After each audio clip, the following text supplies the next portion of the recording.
Episode की शुरुआत होती है युवा शहर से, जहाँ पे हमको दिखाया जाता है कि युवा शहर के अंदर वो बूढ़ा आदमी है, उसको गड्ढा खोदते खोदते बहुत सारा पानी है वो मिल चुका है। पानी को देख के वो बहुत खुश होता है और बोलता है कि मैं जानता था कि मेरे को एक न एक दिन पानी इधर जरूर मिलेगा। मैंने अपना सारा बचा कुचा पानी था उस छोटे बच्चे को दे दिया, पता नहीं वो कहाँ पे होगा। और इधर हमें सीन दिखाया जाता है लूफी का, जहाँ पे वो क्रोकोडाइल से हार चुका है। क्रोकोडाइल ने लूफी के सीने में अपना हुक है वो घुसा के लूफी को ऊपर उठा रखा है और क्रोकोडाइल लूफी से बोल रहा होता है कि मेरा भेजा हुआ तूफान अब तक तो युवा शहर पहुंच भी गया होगा और वो बूढ़ा आदमी है वो मर जाएगा। और ये सुन के जो लूफी है वो क्रोकोडाइल का कस के हाथ पकड़ लेता है। क्रोकोडाइल ये देख के हैरान होता है और बोलता है अच्छा तो तुम अभी भी जिंदा हो। वो लूफी को वापस उस गड्ढे के अंदर फेंक देता है और जो लूफी है वो फिसलता हुआ जाता है गड्ढे के अंदर और गड्ढे के बीच में जाके गिर जाता है। लूफी चिल्लाने लग जाता है और बोलता है कि मेरे को बहुत तेज दर्द हो रहा है। क्रोकोडाइल बोलता है कि तुम्हें दर्द होना भी चाहिए और वो लूफी से बोलता है कि तुम इधर ही पड़े रहो और जो तुम्हारी लाश है वो मिट्टी में दब जाएगी, मैं तो दर्द से जा रहा हूँ। लूफी बोलता है कि मेरे को बाहर निकालो, लेकिन जो क्रोकोडाइल है वो उधर से चला जाता है और देखते ही देखते सारी मिट्टी है वो लूफी के ऊपर आती है और जो लूफी है गड्ढे में दब जाता है। इधर हमें सीन दिखाया जाता है युवा शहर का, जहाँ पे वो बूढ़ा आदमी है वो देखता है कि युवा शहर के अंदर एक बहुत बड़ा तूफान है वो आ रहा है। फिर हमें दिखाया जाता है लूफी के क्रू का सीन, जहाँ पे वो केकड़े पे बैठ के जा रहे होते हैं अलुबारना की तरफ। जोरो उस ऊंट को उठाता है और अपनी तलवार पे बैठाता है और उस ऊंट को उठाते हुए अपनी एक्सरसाइज करने लग जाता है। नामी बोलती है कि इधर एक्सरसाइज करना जरूरी है क्या, और जो सांजी है वो बोलता है कि जोरो को अकेला छोड़ दो क्योंकि उसको डर लग रहा है। और जो जोरो है वो बोलता है कि साफ साफ बोल तू कहना क्या चाहता है। सांजी बोलता है कि तेरे को डर लग रहा है कि जो लूफी है वो क्रोकोडाइल से हार जाएगा और फिर हमको ही क्रोकोडाइल को हराना पड़ेगा, इसलिए तू एक्सरसाइज कर रहा है। और ये सुन के जो नामी है वो जोरो और सांजी दोनों की मारती है और बोलती है कि ये वक्त ये सब बातें करने का नहीं है। और जो वीवी होती है वो बोलती है कि लूफी को कुछ भी नहीं होगा क्योंकि उसने मेरे से बोला है कि वो अलुबारना पहुंच जाएगा। नामी वीवी से बोलती है कि तुम रेबल आर्मी के बारे में सोचना छोड़ दो, उल्टा ये सोचो कि तुम रेबल आर्मी और रॉयल आर्मी के बीच की लड़ाई है वो कैसे रुकवाओगी, क्योंकि शाम हो चुकी है और सुबह तक हम अलुबारना पहुंच जाएंगे। इधर हमें रेनबे सिटी का सीन दिखाया जाता है, जहाँ पे जो स्मोकर होता है वो ताशिगी से बोलता है कि तुम अपने सारे नेवी वालों को लेकर अलुबारना चली जाओ। वो बोलता है कि उधर रेबल आर्मी और रॉयल आर्मी के बीच में लड़ाई होने वाली है और स्ट्रॉ हेड वाला लूफी है वो भी उधर ही गया है। ताशिगी बोलती है कि लेकिन आप कहाँ पे जा रहे हो, और जो स्मोकर है वो बोलता है कि मेरे को कुछ काम है इसलिए मैं इधर से जा रहा हूँ। वो ताशिगी से जाते जाते बोलता है कि उधर रेबल आर्मी और रॉयल आर्मी आपस में लड़ेंगे तो तुम्हें फैसला करना है कि तुम्हें किसका साथ देना है, लेकिन तुम्हें हमेशा साथ देना है इंसाफ का। स्मोकर के जाने के बाद जो ताशिगी है वो अपने सारे नेवी वालों से बोलती है कि हम सब जा रहे हैं अलुबारना क्योंकि स्ट्रॉ हेड वाला लूफी है वो भी उधर ही गया है और हम सब उधर जाके उसको पकड़ लेंगे। इधर लूफी के क्रू का सीन दिखाया जाता है, जहाँ पे जो उसॉप है वो अचानक से डर जाता है। सारे लोग उसॉप से बोलते हैं कि तुम्हें अचानक से क्या हुआ, और जो उसॉप होता है वो मैप खोलता है और बताता है कि हमारे रास्ते में नदी आने वाली है, इसको कैसे पार करेंगे, क्योंकि जिस केकड़े पे हम बैठे हैं ये रेगिस्तान वाला केकड़ा है और ये पानी में नहीं तैर पाएगा। और जो उसॉप होता है वो अचानक से बोलता है कि ये नदी तो हमारे बिल्कुल सामने है। और तभी जो चॉपर है वो बोलता है कि मेरे पास एक आइडिया है नदी पार करने का। वो बोलता है कि ये केकड़ा है ये भी इसी ऊंट का दोस्त है और ये भी बहुत ठरकी है। फिर जो चॉपर होता है वो अपने प्लान के मुताबिक जो नामी की जैकेट है वो उतरवा देता है और नामी को ऐसे देख के जो सांजी है वो बोलता है कि आप मेरे लाए हुए कपड़े में बहुत अच्छी लगती हो। और फिर वो केकड़ा है वो भी नामी को ऐसे देखता है और जो उसकी रफ्तार है वो अचानक से बहुत तेज हो जाती है। उसकी रफ्तार इतनी तेज हो जाती है कि वो केकड़ा है वो पानी के ऊपर चलने लगता है। वो सौंप ही देखता है और बोलता है कि ये तो कमाल है, हमने आधी नदी है वो पार कर ली है और जमीन हमारे सामने है। लेकिन तभी वो केकड़ा है वो डूब जाता है और जो सौंप है वो बोलता है कि केकड़ा तो इस ऊंट की तरह बकवास है। चॉपर है वो बोलता है कोई बात नहीं, हमने आधी नदी है वो पार कर ली है और अब हम खुद चले जाएंगे। वो उस केकड़े को छोड़ के उधर से जा रहे होते हैं, लेकिन तभी उनके आगे एक बहुत बड़ी मछली है वो आ जाती है और जो वीवी होती है वो बोलती है कि मछली इंसानों को खाती है और ये बहुत खतरनाक है और सारे लोग उस मछली से डर के मारे भागने लग जाते हैं। लेकिन तभी पता लगता है कि पानी के नीचे बहुत सारे टर्टल है वो आ चुके हैं और वो टर्टल आते हैं और उस मछली को पीट देते हैं और ये वही टर्टल होते हैं जिनको लूफी ने अपना स्टूडेंट बनाया था और सारे टर्टल है वो उस मछली को हरा देते हैं। फिर सारे लोग नदी पार कर लेते हैं और उन टर्टल का शुक्रिया करते हैं और बोलते हैं कि अब हमें जाना होगा। फिर सारे लोग बोलते हैं कि हमने नदी तो पार कर ली, लेकिन अब हम अलुबारना कैसे जाएंगे। वीवी बोलती है कि अब तो हमारे पास वो केकड़ा भी नहीं है और अगर हम पैदल पैदल अलुबारना जाएंगे तो बहुत देर हो जाएगी और हमसे पहले जो रेबल आर्मी है वो अलुबारना पहुंच जाएगी और लड़ाई शुरू हो जाएगी। लेकिन तभी जो नामी है वो देखती है कि उसके सामने से कुछ आ रहा है और जो वीवी है उसको ध्यान से देखती है तो पता लगता है कि वो तो कारू और उसके परिवार वाले हैं। कारू अपने परिवार वालों को लेके उधर आती है ताकि वो राजकुमारी वीवी और सारे लोगों को अलुबारना ले जा सके। इधर हमें रेनबे सिटी के बाहर का सीन दिखाया जाता है जहाँ पे वो गड्ढा है और उस गड्ढे के अंदर जो लूफी है वो फंसा हुआ है। उसका पूरा शरीर है वो मिट्टी के अंदर है, सिर्फ उसका मुंह है वो बाहर है और वो सोच रहा होता है कि क्रोकोडाइल ने सच्ची में मेरे को हरा दिया। क्रोकोडाइल मेरे से बहुत ताकतवर है और जो लूफी है वो बाहर निकलने की कोशिश करता है लेकिन बहुत सारी मिट्टी है वो उसके चेहरे पे आने लगती है और धीरे धीरे करके जो लूफी है उस मिट्टी के अंदर पूरा दफन हो जाता है। फिर हमें सीन दिखाया जाता है मिस ऑल संडे का जो कि उधर आ चुकी है और वो आते ही अपने डेविल फ्रूट की ताकत से लूफी को बाहर निकालती है। लूफी बाहर आता है और जोर जोर की सांसें लेने लग जाता है और वो मिस ऑल संडे को देखता है और बोलता है कि मेरी जान बचाने के लिए तुम्हारा बहुत बहुत शुक्रिया। मिस ऑल संडे लूफी को देखती है और बोलती है कि आखिर तुमने क्रोकोडाइल से लड़ाई क्यों करी और तुम राजकुमारी की जान क्यों बचाना चाहते हो। तुम जानते नहीं हो कि क्रोकोडाइल तुमसे बहुत ज्यादा ताकतवर है और मैंने एक चीज नोटिस करी है कि तुम्हारे नाम में भी डी है। और फिर जो मिस ऑल संडे होती है वो लूफी को उसकी हेड दे देती है। तभी वो देखती है कि वहाँ पे जो पैल है वो आ चुका है। इससे पता लगता है कि मिस ऑल संडे ने पैल को नहीं मारा था और वो जिंदा है। पैल इधर आता है और मिस ऑल संडे से बोलता है कि मैं तुमको छोड़ूंगा नहीं। मिस ऑल संडे उधर से जाने लगती है और बोलती है कि मैं तुमसे लड़ाई नहीं करना चाहती और वो जाते जाते बोलती है कि इस बच्चे की जान बचा लेना क्योंकि इसी बच्चे ने तुम्हारी राजकुमारी को अल्बास्ता तक पहुंचाया है और इसने क्रोकोडाइल से लड़ाई करी है ताकि वो राजकुमारी को बचा सके। और जो मिस ऑल संडे वो जाते जाते बोलती है कि जो राजकुमारी है वो बिल्कुल सही सलामत है। पैल देखता है कि मिस ऑल संडे है वो जा चुकी है और वो बोलता है कि मैं उसे नहीं हरा पाया।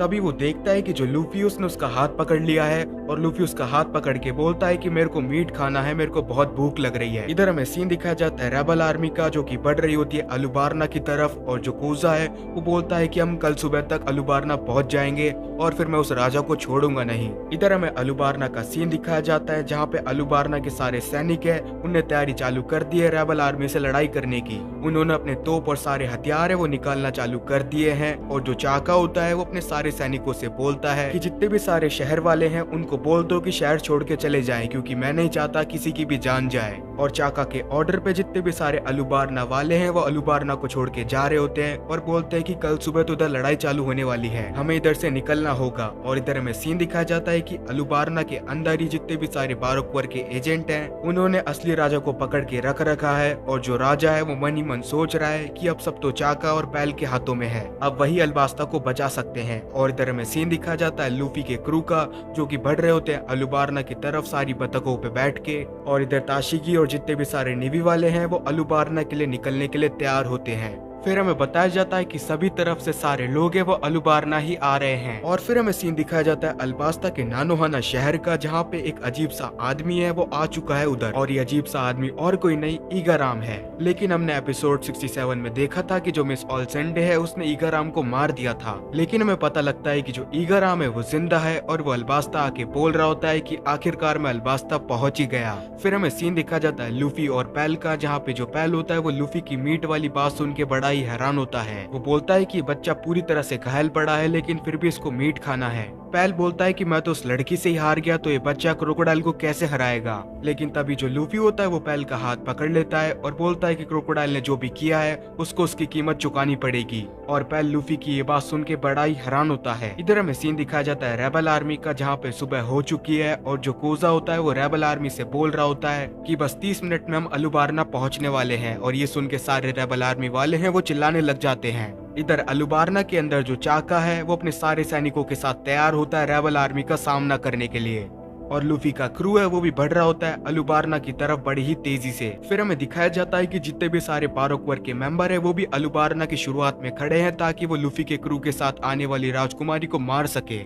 मिस्टर वन बोलता है कि हमको सिर्फ राजकुमारी वीवी को मारना है क्योंकि जो कोजा है वो सिर्फ राजकुमारी वीवी की बात मान सकता है और अगर राजकुमारी ने कोजा को बता दिया तो रेबल आर्मी रुक सकती है। तभी बारोकवर के सारे एजेंट है वो दूरबीन से देखते हैं कि 6 लोग हैं वो उनकी तरफ आ रहे हैं। वो समझ जाते हैं कि ये वही लोग हैं लेकिन उनको ये पता नहीं लगता कि राजकुमारी वीवी इनमें से कौन सी है क्योंकि उन सारे लोगों ने अपना चेहरा है वो छुपा रखा होता है। तब जो मिस्टर 1 है वो ऑर्डर देता है कि सारे लोगों को मार दो, और तब जो मिस्टर 4 होता है वो एक अजीब सी तोप निकालता है और सारे लोगों के ऊपर चला देता है। ज़ोरो सब लोगों से अलग होने के लिए बोलता है और सारे लोग हैं वो आपस में अलग हो जाते हैं और उस अटैक से बच जाते हैं। और तब जो सॉप होता है वो आग वाला अटैक करता है मिस्टर 1 के ऊपर, और तब जो मिस्टर 1 होता है अपने हाथ से उस आग वाले अटैक को रोक देता है। सारे बारोक वर्ग के एजेंट है वो देखते हैं कि सारे लोग हैं वो दो दो का ग्रुप बना के अलग अलग हो चुके हैं।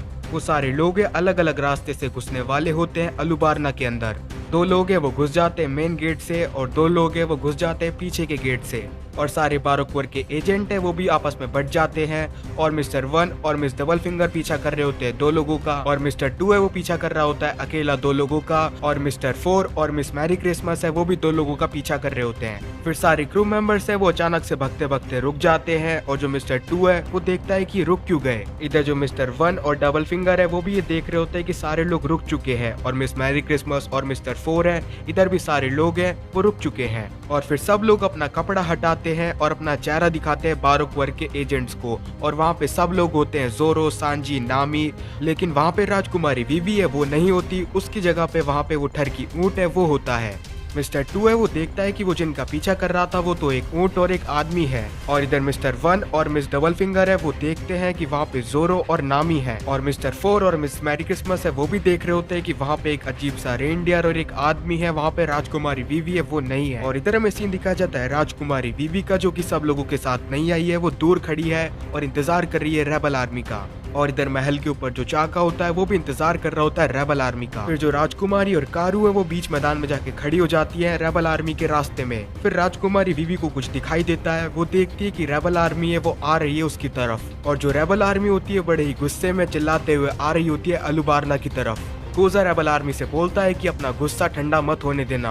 उनकी जो रफ्तार होती है वो बहुत तेज होती है, और जो राजकुमारी वीवी है वो सोचती है कि इनको कैसे रोका जाए। वो अपने दोनों हाथ उठाती है और रेबल आर्मी से चिल्ला के बोलती है कि रुक जाओ, लेकिन इस सब का कोई फायदा नहीं। जो रेबल आर्मी है उस तक उसकी आवाज है वो नहीं पहुंची है। राजकुमारी वीवी वो फिर से चिल्लाती है और बोलती है कि रुक जाओ, लेकिन जो रेबल आर्मी के ऊँट है उनकी आवाज बहुत तेज होती है, और रेबल आर्मी चिल्लाते हुए आ रही होती है तो उनको वीवी की आवाज सुनाई नहीं देती। तभी जो कोजा है वो देखता है कि सामने राजकुमारी वीवी है वो खड़ी है, और वो देख के बड़ा ही हैरान हो जाता है। वो राजकुमारी वीवी को जैसे देखता है उसके सामने एक हमला हो जाता है और वहाँ पे धुआं धुआं हो जाती है। कोजा बोलता है कि अब मेरे को धुआं की वजह से कुछ भी नहीं दिखाई दे रहा, और रेबल आर्मी है वो धुआं के अंदर भी बढ़ती रहती है। राजकुमारी वीवी बोलती है कि इधर तो धुआं धुआं हो गई, और वो बोलती है कि ये अटैक तो महल से किसी ने किया है, आखिर वो ऐसा कैसे कर सकते हैं। ये अटैक किया गया था महल के किसी सिपाही से। और जो चाका होता है वो लड़ता है और बोलता है कि मैंने अटैक करने की परमिशन अभी तुम्हें नहीं दी। वो सिपाही है वो बोलता है कि माफ करना, मेरा गलती से हाथ फिसल गया था। और वो सिपाही है वो अटैक करने के बाद हंसने लग जाता है,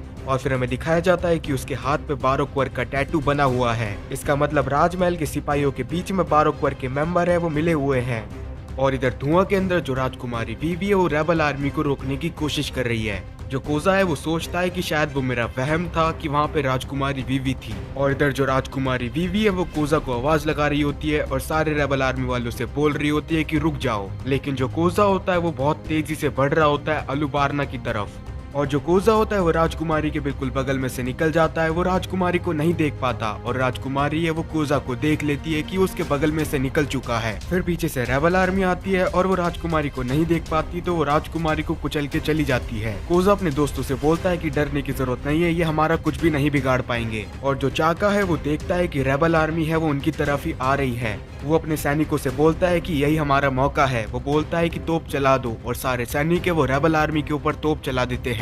रेबल आर्मी के कुछ सैनिकों के ऊपर तोप लग जाती है और वो उधर ही मर जाते हैं, और जो बची कुची रेबल आर्मी है वो घुस जाती है अलुबारना के अंदर। रेबल आर्मी वाले देखते हैं कि गेट पे राजा के सैनिक है वो खड़े हैं और वो उनसे लड़ाई करने लग जाते हैं, और इस तरह रेबल आर्मी और रॉयल आर्मी के बीच की जंग है वो शुरू हो जाती है। और इधर हमें सीन दिखाया जाता है उस मैदान का जहाँ से रेबल आर्मी है वो अलुबारना गई है। यहाँ पे हमको दिखाया जाता है कि जो कारू है उसने राजकुमारी को ढक लिया था ताकि रेबल आर्मी उसको कुचल ना पाए, और जो राजकुमारी वो सही सलामत बच जाती है, लेकिन जो कारू है उसकी हालत बहुत खराब होती है। राजकुमारी उठती है और कारू को देखती है और बोलती है कि तुमने मेरे को कवर करा ताकि रेबल आर्मी मेरे को कुचल ना पाए। वीवी है वो रोने लग जाती है और बोलती है कि अब हम नहीं हार सकते, क्योंकि मेरे सारे दोस्त हैं वो बहुत मेहनत कर रहे हैं, हमको रेबल आर्मी को रोकना ही होगा।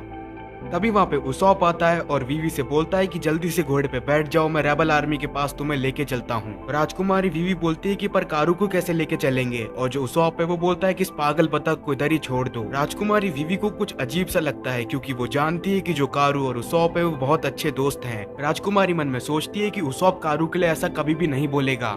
फिर जो राजकुमारी है वो उसॉप से बोलती है कि मेरे को अपनी पहचान दिखाओ कि तुम असली हो। फिर जो उसॉप होता है वो अपने हाथ पे बनी पट्टी है वो दिखाता है और बोलता है ये देखो मैं बिल्कुल असली हूँ। और फिर जो राजकुमारी है वो ये देख के समझ जाती है कि जो उसॉप है वो नकली है, क्योंकि राजकुमारी को बात याद आती है जोरो की। जोरो ने बोला था कि असली जो पहचान है वो हमारी इस पट्टी के अंदर है। अगर किसी को भी शक हो किसी पे तो बोलना कि पहचान दिखाओ, अगर वो पट्टी दिखाए तो समझ जाना कि वो नकली इंसान है, क्योंकि हमको हमारी असली पहचान दिखानी है पट्टी के अंदर। और राजकुमारी के नकली बोलने के बाद जो उसॉप है वो हंसने लग जाता है और बोलता है कि तुमको कैसे पता चला कि मैं नकली हूँ। और फिर जो मिस्टर टू है वो अपने असली चेहरे में आता है और बोलता है कि अब तुमको कोई भी नहीं बचा सकता मेरे से। और इसी पॉइंट पे ये एपिसोड है वो भी खत्म हो जाता है। तो मिलते हैं आपसे अगले एपिसोड में, तब तक के लिए।